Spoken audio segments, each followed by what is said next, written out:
Chapter 1 के हैं। Exercise 1.2 समझने के लिए हमें नोट्स की जरूरत पड़ेगी। तो हम सबसे पहले नोट्स में धीरे करके जाने क्या होते हैं। तो जैसे कि फर्स्ट जानेंगे, जैसे हम जानेंगे कि कोप्राइम नंबर्स होते हैं, रैशनल इरेशनल में डिफरेंस क्या होता है, और फिर जानेंगे proof of irrationality of rational numbers. मतलब जो इरेशनल नंबर्स होते हैं उनको प्रूफ कैसे करेंगे कि रैशनल है। हाँ, तो इरेशनल नंबर को प्रूव करना है कि रैशनल कैसे, तो हम यहाँ एक एक करके जानेंगे। सबसे पहले जानेंगे कि कोप्राइम नंबर क्या होता है। तो all numbers which has only one common factor which is 1 is called coprime. मतलब कि ऐसे दो नंबर्स या 3 या 4 नंबर्स, कितने भी नंबर्स हों, कोप्राइम नंबर कहलाएंगे जिनके बीच में केवल एक ही कॉमन फैक्टर है जो कि है 1, बाकी कोई और फैक्टर कॉमन नहीं। ठीक है, इसको हम ऐसे लिखते हैं। हमारे नोट थर्ड है, हम इससे पहले 2 वीडियोस अपलोड कर चुके हैं, आप जाके इसको देख सकते हैं हमारे चैनल पे। तो हमारा फर्स्ट है कोप्राइम नंबर्स। तो हम सबसे पहले जानेंगे कोप्राइम नंबर्स होते क्या हैं। Those numbers which has only one common factor which is 1 is called coprime numbers. मतलब इनके बीच में केवल एक ही कॉमन फैक्टर होता है, उसको हम 1 कहते हैं। ठीक है, तो हम लिखते हैं, इसको कैसे लिखेंगे। Those numbers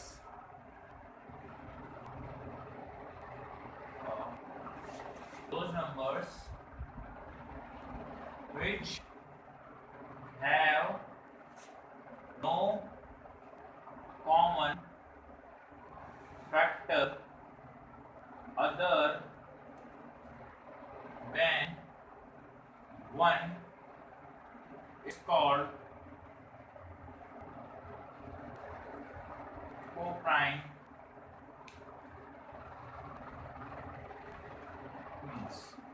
कोप्राइम नंबर्स वो नंबर्स होते हैं जिनका जो हमारे कॉमन फैक्टर कोई और कॉमन फैक्टर नहीं होता, बट लेकिन केवल 1 होता है उनके बीच कॉमन फैक्टर। एग्जांपल समझते हैं। अब जैसे कि हम ले सकते हैं 2 और 3। अगर हम इसके फैक्टर करेंगे तो उसका फैक्टर क्या है, 2 into 1, इसके 3 to 1। इनमें कॉमन क्या है, सिर्फ 1 है, और कुछ कॉमन इनमें नहीं है, तो ये कोप्राइम नंबर होगा। और एग्जांपल समझते हैं, जैसे कि हम ले सकते हैं 8 and 9। अब हम इनके फैक्टर करते हैं। 8 के फैक्टर क्या होंगे, 2 into 2 into 2, and 9 होंगे 3 into 3। अब हम इसे ध्यान से देंगे तो इसमें ना 3 आ रहा ना इसमें 2 आ रहा, तो इनके बीच कुछ कॉमन है, इनके बीच कुछ कॉमन नहीं है, बस इनके बीच में जो कॉमन है वो है 1। मतलब ये भी कोप्राइम नंबर है। अब हम एक एग्जांपल देखते हैं।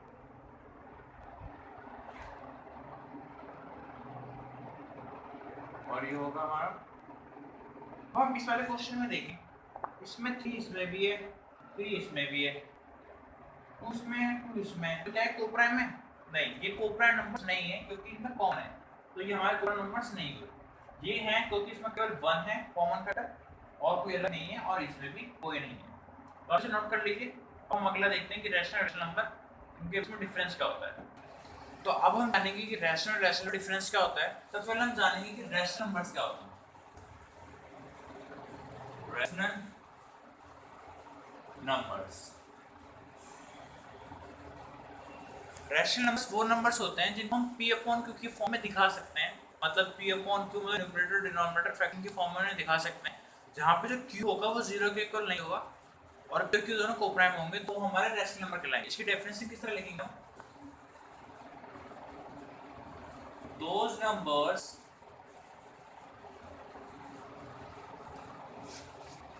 numbers which can be expressed in the form of p by q, where both p and q are coprime. Coprime समझाया था ना, जिनकी कॉमन फैक्टर्स नहीं होते आपस में, where p and q are co-primes and q is not equal to 0। जो हमारा q है, मतलब डिनोमिनेटर है, वो 0 के इक्वल नहीं होगा, and q not equal to 0, those numbers are called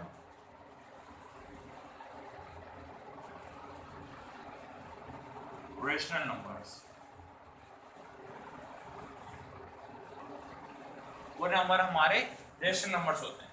हम इसका एग्जांपल लेंगे, जैसे हमारा, अब हम कहेंगे कि ये तो p अपॉन q फॉर्म में है ही नहीं, तो सिर्फ एक नंबर है। जैसे कि हमें पता है कि जो भी नंबर्स अगर खाली वाले नंबर ऐसे इंटीजर्स होते हैं उनके नीचे क्या होता है, वन लगा लेते हैं।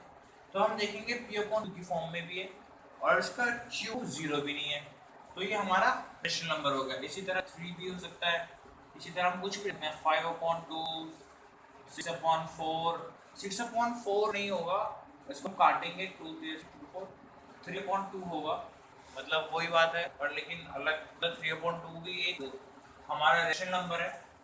और हमारा रूट में भी होते हैं, जैसे कि रूट 4, रूट 9, जिनको रूट से बाहर निकाल सकते हैं, वो अगर रूट से बाहर आ गए तो रेस फॉर्म में हम इनको दिखा सकते हैं। तो ये तो हमने जान लिया कि रेशनल नंबर क्या होते हैं। अब हम जानते हैं कि रेशनल नंबर्स क्या होते हैं।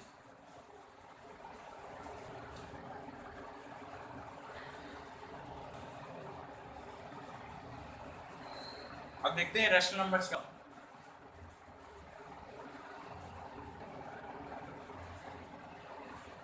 irrational numbers।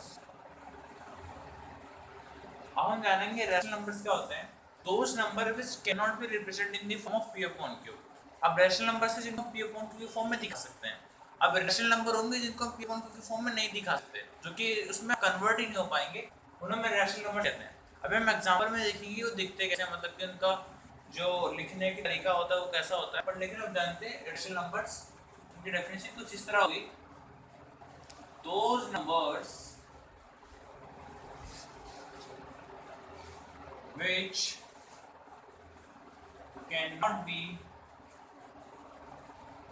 expressed in the ratio of p upon q, where q is not equal to 0, those numbers are called irrational numbers। Numbers को कहते हैं रेशनल नंबर कहते हैं, इनको p अपॉन q फॉर्म में दिखाने चाहिए। अब इसका एग्जांपल लेंगे, इसका एग्जांपल हो गया जैसे कि 0.10110110 एंड डैश, मतलब ये इसमें नॉन टर्मिनेटिंग नॉन रिकरिंग है, मतलब जो दोबारा रिपीट नहीं होते, जैसे कि एक बार 10 था, फिर 10 फिर 1110, मतलब इस टाइप के जो नंबर्स होंगे डेसिमल वाले वो इरेशनल नंबर होंगे। और जानते हैं और कैसे दिखते हैं वो, और होता है जैसे कि √3, हमारा √3 जो होता है उसको हम √3 को बाहर निकाल नहीं सकते, और अगर उससे निकालना भी चाहेंगे तो वो इरेशनल नंबर बन जाएगा। और √5, √7, और हमारा पाई, जैसे हम सब जानते हैं पाई की वैल्यू क्या होती है 22.7, हम तो कहेंगे इसकी तो वैल्यू निकल जा सकती है, ये हमने मानी जैसे कि 3.14 हम कहते हैं इसकी वैल्यू है, पर इसकी वैल्यू 3.14 नहीं है, ये नॉन टर्मिनेटिंग, मतलब ये आता रहता है, मतलब इसके आगे भी बहुत सारी वैल्यूज हैं, तो पाई भी हमारे एक इरेशनल नंबर ही हो। और इरेशनल नंबर इसी तरह के होते हैं। अब हम जानेंगे जो चैप्टर, मतलब इस एक्सरसाइज में जो क्वेश्चंस हैं वो किस तरह होंगे इन इरेशनल नंबर्स के ऊपर। उससे पहले हम जानते हैं कि हम प्रूफ कैसे करें कि कोई इरेशनल नंबर की इरेशनल है, तो देखते हैं हम उसको। तो अब हम देखेंगे कि proof of irrationality of irrational numbers, मतलब कि हम प्रूफ कैसे करें कि कोई इरेशनल नंबर जो होता है कि वो इरेशनल ही है, वो रैशनल नहीं है। तो उसका साफ सीधा मतलब है, एक एग्जांपल से समझते हैं इसको। मानिए कमरे में दो बच्चे हैं, सोनू और हम जानते हैं कि सोनू लंबा है, मोटा है, तो अगर हम ये मालूम कर लें कि सोनू कौन है, अगर हम उसकी अपीयरेंस को देखें, उसको पहचान लें कि वो सोनू है, तो दूसरा बच्चा मोनू होगा। इसी तरह नंबर्स में, नंबर्स जो डेसिमल वाले होते हैं वो दो तरह के होते हैं, या तो वो होंगे हमारे रैशनल या फिर होंगे रैशनल। अगर हम इरेशनल की जो खूबियां हैं, मतलब जैसे इरेशनल नंबर दिखता है, हम इरेशनल नंबर के बारे में सब कुछ जानते हैं, इरेशनल के बारे में कुछ नहीं जानते। अगर हम ये मालूम कर लें कि ये नंबर इरेशनल है, तो ऑब्वियसली दूसरा नंबर रैशनल होगा। तो इसी तरह अगर हम मालूम कर लें कि जैसे कोई रैशनल नंबर है, उसके अंदर हम रैशनल नंबर की खूबियां ना मिले हमें उसकी, तो हम क्या करेंगे, पहचान देंगे वो रैशनल। तो इसी तरह सवाल को करेंगे, जैसे कोई रैशनल नंबर होगा उसके अंदर अप्लाई करके देखेंगे तो रैशनल की जो क्या बोलते हैं उसकी खूबियां हैं, उसकी जो मैं मतलब उसकी जो प्रॉपर्टीज हैं रैशनल की, जो प्रॉपर्टीज उसमें अप्लाई करेंगे, अगर वो अप्लाई नहीं होती है तो साफ सीधी बात है वो हमारा इरेशनल हो जाएगा। तो हम प्रूफ करके देखते हैं कि वो कैसे होता है। तो जैसे प्रूफ करना है हमें, जैसे कि हमें पता है कि √2 जो होता है वो हमारा इरेशनल नंबर होता है, तो हम उसको प्रूफ करके दिखाते हैं कि वो रैशनल ही है। तो हम उसमें प्रॉपर्टीज अप्लाई करेंगे हमारे रैशनल नंबर की। जैसे प्रूफ करते हैं, prove that √2 is an irrational। अब प्रूफ करने की जो √2 है हमारा रैशनल नंबर है, हमें पता है वो है, पर हमें प्रूफ करके दिखाना है। तो हम प्रूफ करेंगे इसको। सबसे पहले हमने क्या कहा, पहले हम इसकी रैशनल की प्रॉपर्टीज अप्लाई करके देखेंगे। तो रैशनल की प्रॉपर्टीज अगर इसमें अप्लाई करनी है तो करते हैं, फिर हम मान लेते हैं let √2 is a rational number. हमने मान लिया कि वो रैशनल नंबर है, प्रॉपर्टी अप्लाई कर दी हमने। रैशनल नंबर की प्रॉपर्टी क्या होती है, अगर आपको डेफिनेशन याद हो तो वो इसकी प्रॉपर्टीज थी कि क्या होती है रैशनल नंबर में, p अपॉन q फॉर्म में होता है, को प्राइम होता है और q 0 के इक्वल नहीं होता। तो वो प्रॉपर्टी अब इसमें लगा कि let √2 is a rational number where rational number p upon q, rational number p upon q था, वेयर p एंड q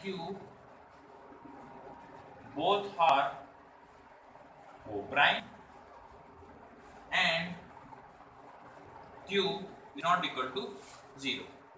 अब हमने क्या किया, √3 जो है वो p अपॉन q के इक्वल है, √2 जो है वो हमारा p अपॉन q के इक्वल है। तो अब हम q को इधर ले आएंगे, तो इधर क्या हो जाएगा हमारा √2q इक्वल्स टू p। अब हम क्या करेंगे, ऑन स्क्वायरिंग बोथ साइड में, दोनों साइड की स्क्वायरिंग कर लेंगे। वही करते हैं, ऑन स्क्वायरिंग बोथ साइड्स, हम दोनों साइड की स्क्वायरिंग कर लेंगे। √2q का स्क्वायर इक्वल्स टू p का स्क्वायर। तो अब यहाँ पे आ जाएगा √2 हमारा 2 हो जाएगा, ये q स्क्वायर, ये हमारा p स्क्वायर। अब हमें ध्यान से देखें, p square equals to 2q square, 2q square, इसका मतलब जो 2 है वो p में आ रहा है। अब जैसे कि हम ये नंबर ही देखें, जैसे कोई नंबर है p, अब यहाँ पे लिखा है 2 × 4 × q, चाहे तो q लिखा है, तो इसका मतलब क्या है कि ये 3 का मल्टीप्लिकेशन है, तो उसका मतलब इसके अंदर 2 भी आ रहा है नहीं आ रहा, तो वही चीज इसमें, तो इसका मतलब इसके अंदर p के अंदर 2 भी आ रहा है। ये हम इसको पॉइंट मान रख लेंगे, तो हम यहाँ लिखेंगे hence 2 is the divisible of p square. p square जो 2 है वो p स्क्वायर का कोई डिविजिबल है। अब इधर नंबर कुछ भी हो सकता है, पर इसके 2 आता है, ये हमें पक्का हो गया, ये p स्क्वायर का डिविजिबल है। अब एक बात बताओ, अब जैसे कि होता है हमारा 6 का स्क्वायर, और उसमें 2 मान लें और यहाँ पे इनटू में q और आगे नंबर जो है, मतलब जैसे 2 × 3 और 2 × 3 होगा, चलो मान लेते हैं, ये इतना पूरा ठीक है। ये 6 का स्क्वायर, 6 के स्क्वायर के अंदर 2 आता है, तो क्या 6 के अंदर 2 नहीं आएगा? एक बात ध्यान से देखो, अगर p स्क्वायर के अंदर 2 आ रहा है, तो ये p × p तो है, तो p के अंदर 2 आएगा, तो वो भी पॉइंट हम लिख देंगे। अब तो हमने समझ लिया कि p स्क्वायर का भी होगा, तो वही लिख देंगे हम, hence 2 is also divisible by p। तो 2 जो है p से डिवाइड हो। अब हम इसी पॉइंट को ले लेंगे, अब हम आगे देखते हैं, इसी क्वेश्चन में आगे देखते हैं। मैं यहाँ का मिटा रहा हूँ, तो आप इसे बाद में जब समझ लें पूरा, तो उसको पॉज करके नोट कर लीजिए। तो हमने कर लिया ये।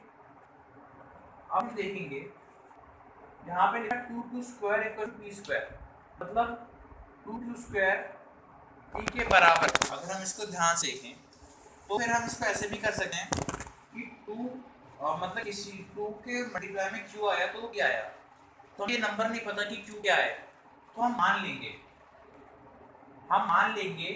कि जैसे कि हम देखेंगे इसमें कि 2 स्क्वायर p स्क्वायर के बराबर है। अब हमें ये नहीं पता कितने का है वो, तो हम देखेंगे कि हमें पता नहीं है कि 2 स्क्वायर मतलब p स्क्वायर है, तो मान लेंगे कि कितने का, तो मान लेंगे let 2r let p equals to 2r। अब एक क्वेश्चन उठता है, तो हमने ये मान लिया कि p जो है 2r के बराबर है, तो हम यहाँ पे 2 क्यों लिया, हम खाली r भी तो ले सकते थे। अभी हमने क्या प्रूव किया कि 2 is also divisible by p, मतलब p के अंदर कहीं ना कहीं 2 भी आता है, तो हमने 2 इसलिए लिया ताकि थोड़ा मतलब क्वेश्चन भी सॉल्व हो जाए और जो हमें जो प्रूफ करना था वही प्रूफ हो जाए। 2 हमने इसलिए लिए क्योंकि हमने प्रूफ कर दिया कि 2 p से डिवाइड होता है, तो मतलब p अंदर भी 2 कहीं ना कहीं आता है। ठीक है, तो ध्यान से लिखेंगे p इक्वल्स टू 2r। हमने मान लिया कि 2r के कट जाता है, मालूम पड़ गया ना 2 क्यों लिखा हमने यहाँ पे, तो अब आगे करेंगे। अब इसमें वैल्यू पुट कर देंगे, on putting the value of p into equation first डालेंगे, इक्वेशन फर्स्ट, तो इसमें रखेंगे तो क्या होगा, यहाँ 2 स्क्वायर रहेगा, p स्क्वायर है, p का ये होल स्क्वायर एक तरह से देखा जाए और एक खाली p की वैल्यू है, तो 2r का होल स्क्वायर आएगा यहाँ पे। ठीक है, 2 स्क्वायर, अब इसका क्या हो जाएगा 4r स्क्वायर। अब हम क्या करेंगे, 2 को इधर भेज देंगे, q square equals to 4r square upon में 2, इसे कट जाएगा 2 2 4, तो q square equals to r square. मैं इसको मिटा देता हूँ। अब इसमें एक बात नोटिस करें, जो q स्क्वायर है वो 2 स्क्वायर के बराबर है, फिर से वही बात, मतलब जो 2 है वो 2 में कहीं ना कहीं आता है, तो हम इसमें वही लिखेंगे, hence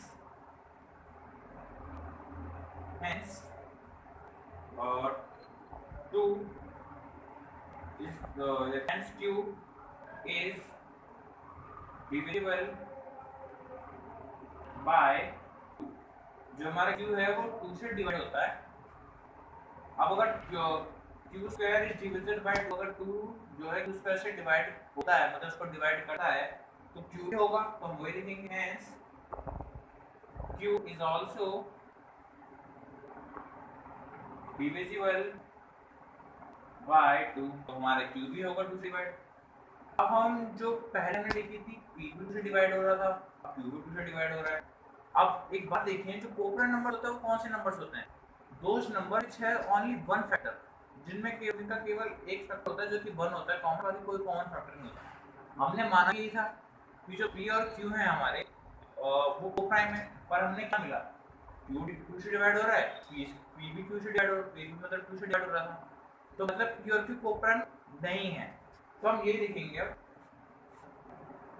hence p and q both are divisible by 2, जो हमारा p और q है वो 2 से डिविजिबल है, then p and q are non coprime numbers, non coprime numbers जो कोप्राइम नंबर नहीं है, तो p और q हमारे कोप्राइम नंबर है। हमारे रेशनल नंबर सबसे बड़ी शर्त प्रॉपर्टी क्या थी कि वो p अपॉन q के फॉर्म में होता है और कोप्राइम नंबर होता है। अब वो कोप्राइम नंबर तो रहा नहीं, तो हम वही लिखेंगे आगे, ऐसे क्यों हुआ, मतलब ये p अपॉन q हमने माना रेशनल नंबर, हमारी गलती क्यों हुई, this is because of our previous contrasting assumption। ऐसे क्यों हुआ, हमारी प्रीवियस मतलब पहले की हुई कॉन्ट्रास्टिंग assumption मतलब मानना लेट करना, कॉन्ट्रास्टिंग मतलब कि विरोधाभासी, या फिर हम बोल सकते हैं गलत assumption के मारे हमारे यहाँ से गलत आया। अब देखो हमने क्या माना था कि रेशनल नंबर, अब तो ये गलत निकल आया, तो क्या बन गया, वो इरेशनल नंबर बन गया, है ना।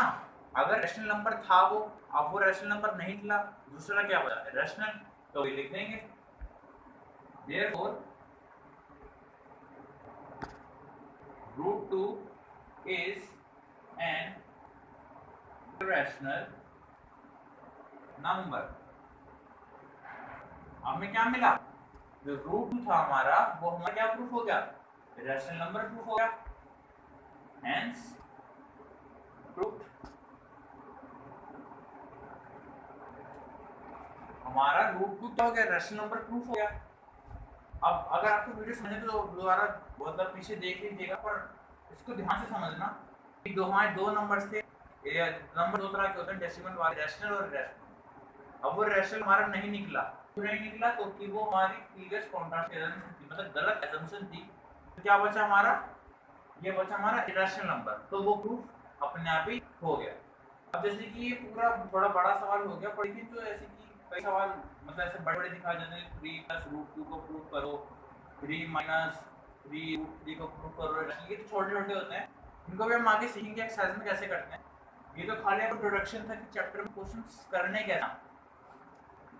मैं आपको बताता हूँ, जैसे कि रैशनल नंबर प्रूफ करने के 1.3 में क्वेश्चंस हैं। 1.3 में मतलब हम प्रूफ ही करना है कि रैशनल है, तो सबसे मेन पॉइंट होता है इनको प्रूफ करने का, इनको p अपॉन q के इक्वल मान, जो भी हमें दे रखा है √3, 1/√3, 3 - √3, एवरीथिंग उनको p अपॉन q की फॉर्म में ला दो, और एक वैल्यू को मतलब चाहे तो एक वैल्यू को मतलब जो भी हमारे जैसे कि बच्चे ऐसे क्वेश्चन से बता रहा हूँ मैं, ये √2, √3, √7 हो गया हमारा, 1/√2 हो गया, 1/√3, इस टाइप के क्वेश्चंस में, इस टाइप के जो इस टाइप के क्वेश्चन होते हैं 3 + 3 √3 या फिर 9 + 2 √3, इस तरह के जो बड़े बड़े सवाल होते हैं उनके लिए अलग होती है हमारे फॉर्मेट, पर छोटा होता है बल्कि इनसे भी। मैं केवल अभी इनका बता रहा हूँ, ओनली ऐसे जो क्वेश्चंस होते हैं इन क्वेश्चंस बता रहा हूँ, मेन पॉइंट है उनको p पर ला दो और एक एक करके उनको उधर भेज दो, मतलब कि एक के फैक्टर निकाल लो, मतलब ये लिख दो कि सारे क्वेश्चन सेम सेम बने, मतलब एक के बीच सेम है, कोप्राइम नंबर है, फिर एक की वैल्यू निकाल के दूसरे में पुट कर दो, उससे मालूम पड़ेगा कि वो भी मतलब उसके अंदर भी वही वैल्यू आ रही है, तो वो हमारा कोप्राइम नंबर नहीं मिलेगा, तो हमारी किस होगी, प्रीवियस कॉन्ट्रास्ट असम्पशन होगी। अब गलत है तो क्या होगा, हमारा √2 रैशनल नंबर हो जाएगा। इस टाइप के क्वेश्चन जो हमारे इस टाइप से क्वेश्चन। अब बात आती है जैसे कि मान लीजिए इस टाइप के क्वेश्चन है, अभी हम क्वेश्चंस को करेंगे, पर लेकिन समझ लेते हैं इनको करना कैसे, क्योंकि वो अपनी अगली वीडियो में आपको बता दूंगा। जैसे मान लीजिए 3 + √3 में से प्रूव करना है, तो हम इसे p अपॉन 2 की फॉर्म में लेंगे।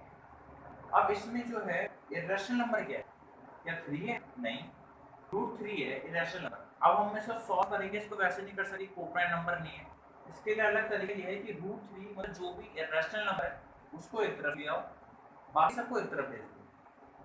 क्या करना है, जो इरेशनल नंबर एक तरफ, इरेशनल नंबर एक तरफ, ऑल वैल्यू एक तरफ, मतलब p q जो भी 3 है 2 आया जो भी सबको इस तरफ ले जाओ, इरेशनल नंबर को इस तरफ ले आओ। इरेशनल नंबर के इक्वल कुछ भी हो तो वो इरेशनली तो होगा, इरेशनल नंबर के इक्वल से कुछ भी रखा हो वो इरेशनली तो होगा, तो इससे हम प्रूव कर सकते हैं क्यों। तो थैंक यू गाइस, आपने ये इंट्रोडक्शन पूरा देखा। अब हम अपने नेक्स्ट वीडियो में बनाएंगे कि एक्सरसाइज मतलब ये क्वेश्चंस को कैसे सॉल्व करना है। तो अगर आपको वीडियो अच्छी लगी तो हमारे इस वीडियो को लाइक करिए, इसको शेयर करिए दूसरों तक, और कमेंट्स भी करके बताइए। और अगर आपको ऐसी वीडियोस और चाहिए तो हमारे चैनल को सब्सक्राइब करिए।